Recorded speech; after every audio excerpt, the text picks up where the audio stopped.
Ya, selamat datang di Bahasa Sepak Bola. Kali ini gue akan bahas tentang pemain timnas yang bermain di Eropa.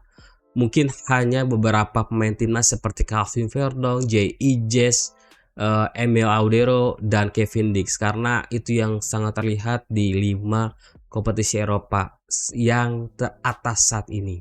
Mungkin gue akan bahas yang pertama itu dari Calvin Verdong, di mana Calvin Verdong sangat stabil bermainnya dan lebih baik lagi setiap pertandingan itu yang membuat banyak para fans Lille terkagum olehnya. Yang awalnya banyak para fans agak pesimistis dengan kehadiran Calvin Verdong, apalagi dia dari Indonesia, dan banyak para fans Lille tidak percaya bahwa Lille merekrut Calvin Verdong. Namun setiap match yang diberikan sama pelatih Lille untuk Calvin Verdong dimanfaatkan sangat baik buat Calvin Verdong. Walaupun di match pertama kalau nggak salah dihajar abis dan Calvin Verdong belum bisa menyesuaikan pertandingannya.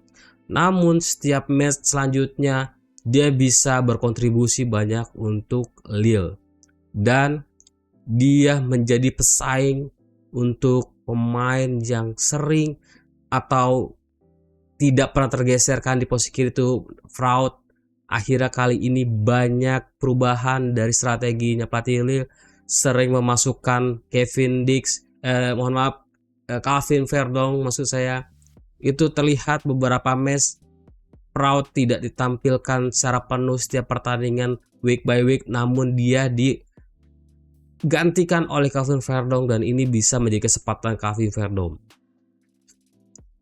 Kalau melihat dari segi permainan sangat solid sama seperti di timnas Indonesia maupun di klub sebelumnya, itu sangat bagus sekali, seperti bek kiri yang emang harus tampil sebaik itu, dan kita beruntung mempunyai pemain seperti Calvin Verdong yang totalitas dalam pertandingan luar biasa. Nah itu yang saat ini banyak dilihat para fans Lille, terkagum-kagum olehnya, cara bermainnya, cara bertahannya, cara menyerangnya, itu yang saat ini banyak kepercayaan dari fans Lille kepada Calvin Verdong. Ini sangat bagus buat Calvin Verdong karena kenapa? Lille adalah salah satu klub besar di Prancis. Itu harus kalian ketahui. Lille itu bukan klub abal-abal ya. Dia adalah klub yang membesarkan nama Eden Hazard. Kalau kalian tahu Eden Hazard, dia yang membesarkan. Dia yang membesarkan nama Leny Yoro yang akhirnya direkrut sama Manchester United. Lille juga yang membuat Baleba yang saat ini ditertarikan, yang diincar sama United maksud saya. Walaupun sudah pindah ke Brighton, tapi performanya terbaik sekali di Brighton dan akhirnya United kepincut. Dan banyak pemain lain seperti Dimitri Payet mungkin kalau kalian tahu itu berasal dari Lille. Jadi jangan anggap remeh klub ini klub besar. Gua sampai kayak kaget ketika pertama kali Calvin Verdong diisukan ke sana, ternyata fix benar pindah ke Lille, dan ini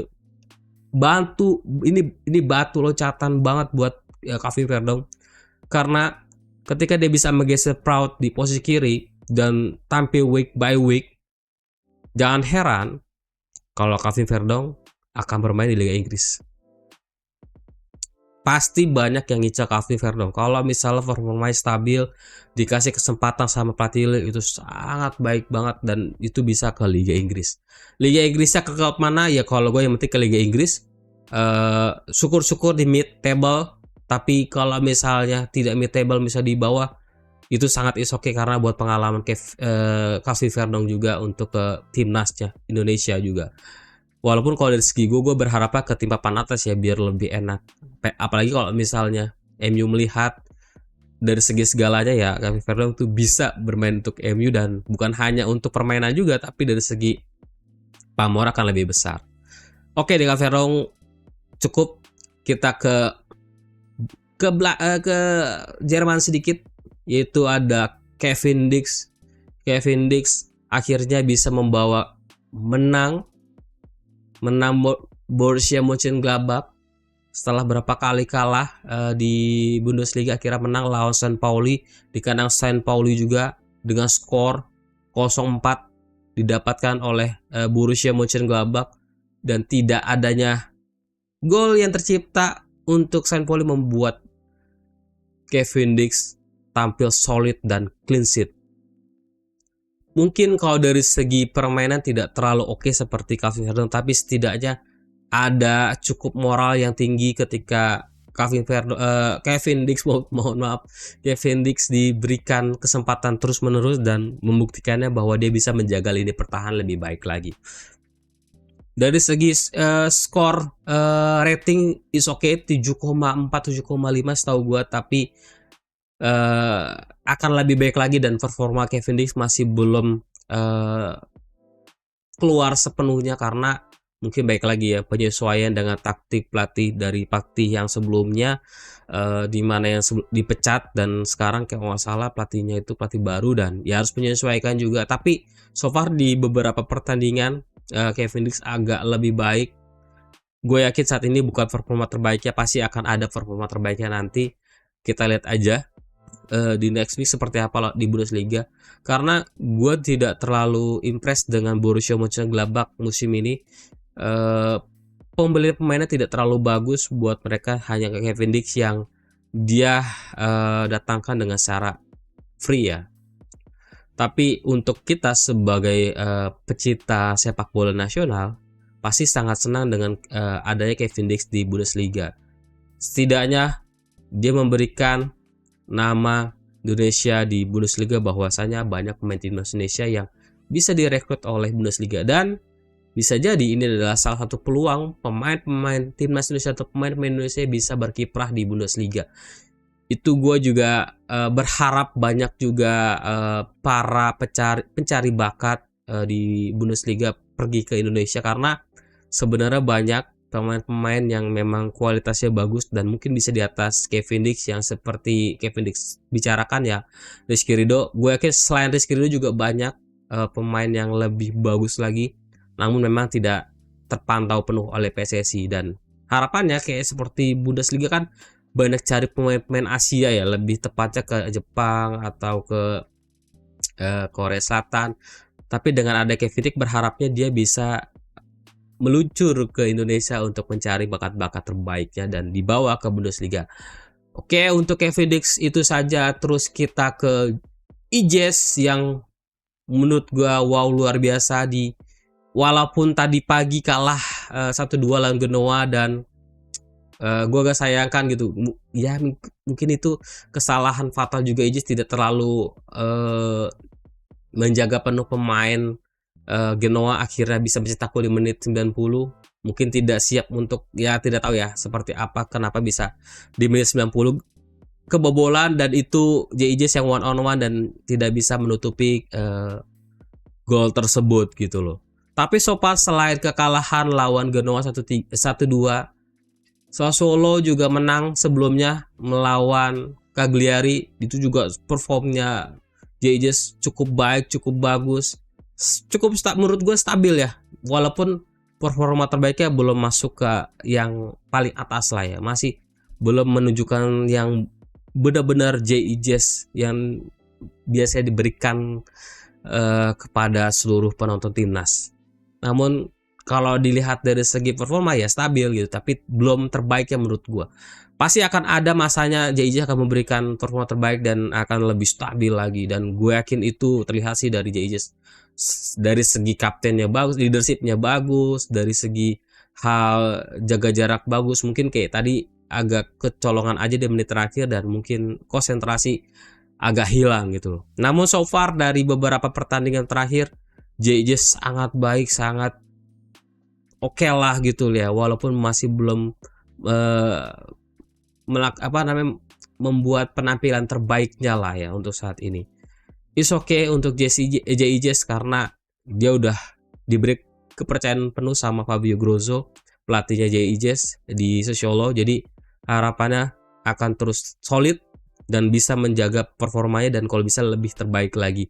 Dan yang gue lihat dan gue baca beberapa di media Italia bahwa JIJs itu sedang diincar sama Inter Milan.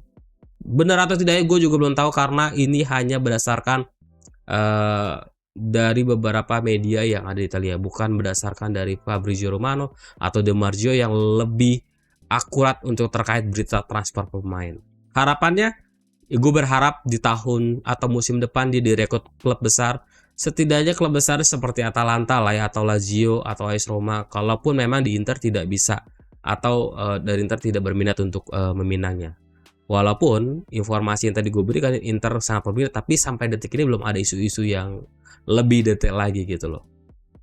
Oke, kita yang terakhir itu ke Emil Audero. Semenjak dia dijadikan WNI atau bermain untuk timnas Indonesia, performanya terus meningkat dan membuat penampilan terbaik mungkin ya di season kali ini di Serie A. Karena sebelum lawan Juventus, padahal dia baru sembuh cedera, kalau nggak salah lawan Genoa, membuat penampilan terbaik dan membawa kemenangan 2-0 untuk Cremons di kandangnya Genoa. Itu wow, luar biasa. Padahal dia baru sembuh cedera, langsung tampil dan memberikan kemenangan. Walaupun sama ke JIJs pas melawan klub besar Juventus kalah 1-2, dan mungkin kalau secara dilihat mungkin tidak terlalu bagus, tapi so far karena dia baru sembuh dari cedera, setidaknya sudah tampil luar biasa lawan Juventus. Ada beberapa set yang diciptakan oleh Emil Audero, itu sangat-sangat penting buat kepercayaan diri Emil Audero untuk kedepannya, dan bisa jadi dia akan direkrut sama klub-klub papan atas Liga Italia ataupun di Liga Tengah lebih mid lah ya, kayak yang tadi gue bilang, mungkin kayak Cagliari, Genoa ataupun kayak Atalanta. Dan itu pasti akan menjadi satu catatan penting lah buat beberapa klub yang ada di papan tengahnya si Liga Serie A. Tapi kalau melihat kondisi Audero terus perform, bisa jadi jangan sampai berita ini benar, mungkin dari beberapa kalangan di luar sana. Tapi menurut gue berharap ini berita benar, dia bisa jadi diambil sama Juventus kembali, karena Juventus ada isu bahwa untuk mengambil Emil Audero kembali, dipulangkanlah Emil Audero kembali ke Juventus, Pak. Karena di sisi Juventus saat ini kekurangan kiper yang bisa menyaingi kiper utamanya, gue lupa namanya, dan beberapa kali juga kiper utamanya underperform, tidak stabil. Nah itu diisukanlah Emil Audero pindah ke Juventus. Tapi gue nggak tahu apakah itu benar atau tidaknya. Nanti kita lihat saja ya guys ya. Ya mungkin itu aja yang bisa gue sampaikan terkait update timnas. Mungkin akan gue update setiap minggunya terkait para pemain timnas yang abroad di Eropa.